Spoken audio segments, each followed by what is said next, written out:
Hello and welcome to Steve McDonald's Arts and Crafts.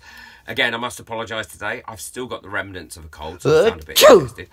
What I'm going to be doing today is I'm going to be testing out and using some different methods to seal some photographs and some pictures that I've drawn using various different methods. I've used Copic markers, I've used alcohol inks, I've used Posca pens, normal felt tip pens, and metallic markers. So I've used quite a lot of different things to colour in because I want to see what different effects it has with the different ways that I'm going to either seal or not seal the pictures prior to putting resin on them. And I'm also going to be doing the same with some photographs as well. I'm going to be showing you that as well, and then we'll look to see which is either the best method or the easiest method to use.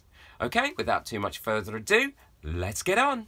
So the three different methods I'm going to be using are, I'm going to be using Mod Podge, some painter's clear tape, some crystal clear spray varnish, and this is the similar sort of stuff as Kmart varnish as well, and lots of these different spray varnish. It's the UV protector varnish. And the other one I'm going to do is I'm not going to do anything. So what I've got is I've got some photographs of my little puppies, my little doggies, and I've got one here with a saying on it. Okay, and so I'm going to try a method on each of those. And then I've also painted these, or drawn these, and used a stamp to outline them as well, to put on some round coasters. And I'm going to do exactly the same with these. I'm going to spray one, Mod Podge one, cover one in tape, and the other one I'm just going to leave as it is and let the resin just go over it and see what happens.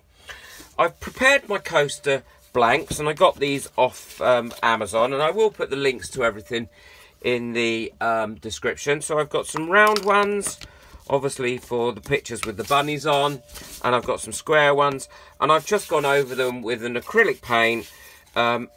You don't have to seal MDF, and these are MDF, but I prefer to seal it because if you put a picture on it and it's got a slight gap like this one has, where I haven't cut it out with a die, I've cut it out by hand, then it isn't as evident when it's covered with resin as it would be with leaving it the MDF colour.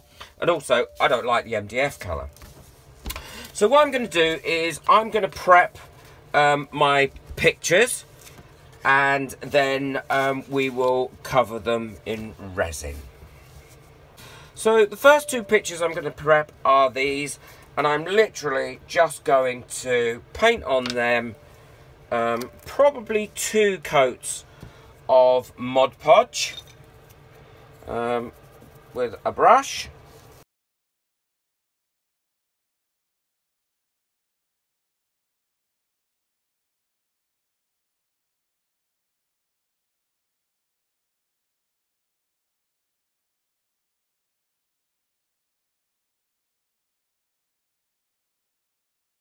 Okay, so that's those done. Next one I'm going to do is I'm going to do covering in tape.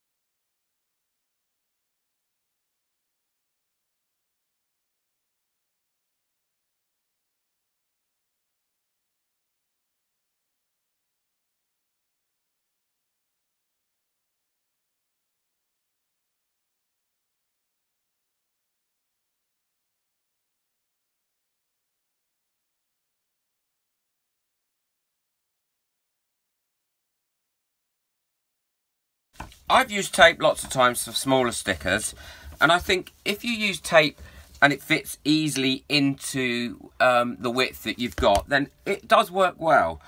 But I'm messy and I'm not very good with using tape. It sticks all over me.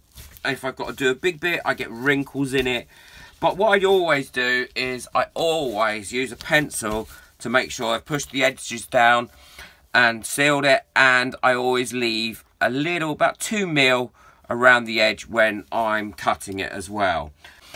I've now decided that I'm going to cut out the picture of my dog and put that on with the blue background. Will still fit on the actual coaster itself, which is good, and I end up liking that.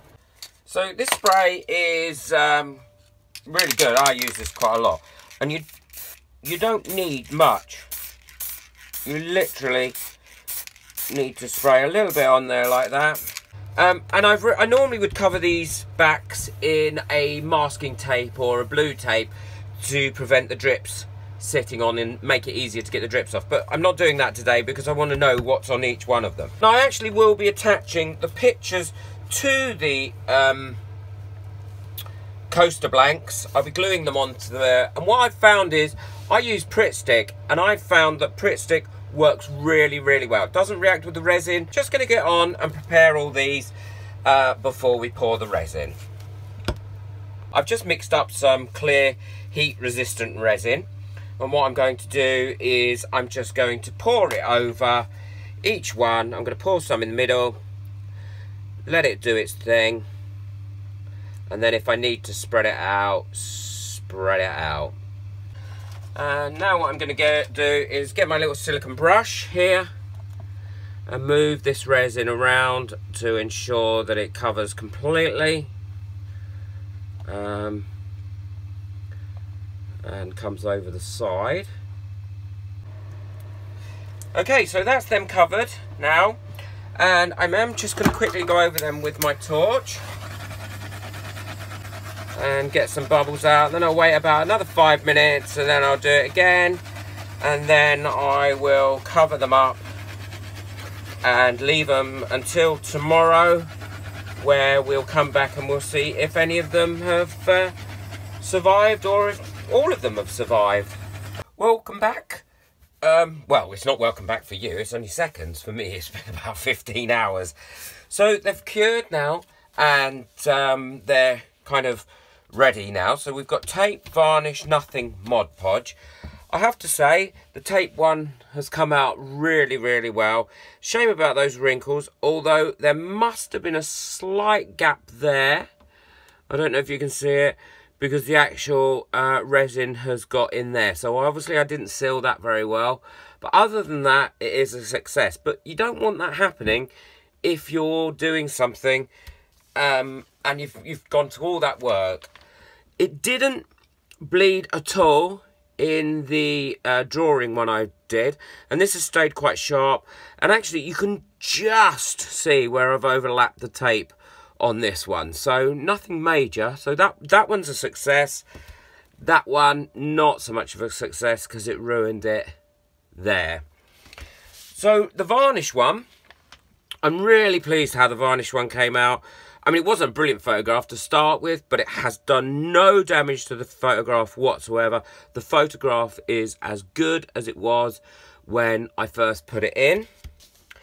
And actually, so is the drawing as well. This is still quite sharp. The bunny is all still quite sharp in the black lines, and certainly the butterfly. So I'm really pleased with how that. So varnish is definitely a thumbs up. Nothing. So, I don't know if you could see here with the nothing, the varnish did get the resin did get under it there slightly, but that's all. That's and around these edges here, you can see slightly where that has got under there. But other than that, I think it's come out really, really well, considering I put nothing on it whatsoever. The drawing didn't fare quite as well, even though this was a darker background. You can see that it has actually, I think you can pick it up on that. It kind of has bleached out the alcohol ink that I put here a little bit. And certainly it has here, because this was darker than that. It's also affected the outline of the bunny where I stamped, and this isn't quite as clear as it is on the other ones, and it has kind of bleached out the colours on the bunny as well, although I really do actually like it. I think it's giving it quite a soft feel and finish to it, so I do quite like it. But overall, out of 10, I would give that perhaps a 5 out of 10. And the other one is the Mod Podge. The Mod Podge one is absolutely perfect. It hasn't bleached out the bunny at all. It hasn't softened any of the lines. It hasn't affected the Posca pen. In fact, none of them have affected the Posca pen. I think that one's come out really, really well. And again, I think this has come out really well as well, which is the Mod Podge on the photograph as well. Again, it wasn't a brilliant photograph, but actually, where I was saying it had made it all dull, it's kind of brought all that shine back to it, and it's got a lovely finish to it as well now. So I would definitely give Mod Podge and the spray varnish a 10 out of 10, and I would feel confident, I think, using them going forward. I would give the Nothing a 5 out of 10. If you've got nothing to seal it with, but you desperately want to put a picture in, or then maybe it's worth the risk. And the tape, I would probably give that a 7 out of 10. Unfortunately, I'm not as good at putting the tape on as I perhaps could be. I should be a little bit more gentle and delicate with it, because I do get wrinkles. That's a pain. There is a little bit of bleeding there, which has affected that colour, but nothing on this one. So 7 out of 10 for those. I hope you found that useful. If you've got any ways that you seal stuff other than what I've shown here that works for you, please let me know in the comments, because it's always good to learn. I never want to miss out on a learning opportunity. If you like my videos and you like my channel and you see what you see here, it's all for beginners, it's all to help, it's all to spread the word and to demystify the use of resin. Please like, please subscribe, and please leave a comment. Thank you very much. Bye.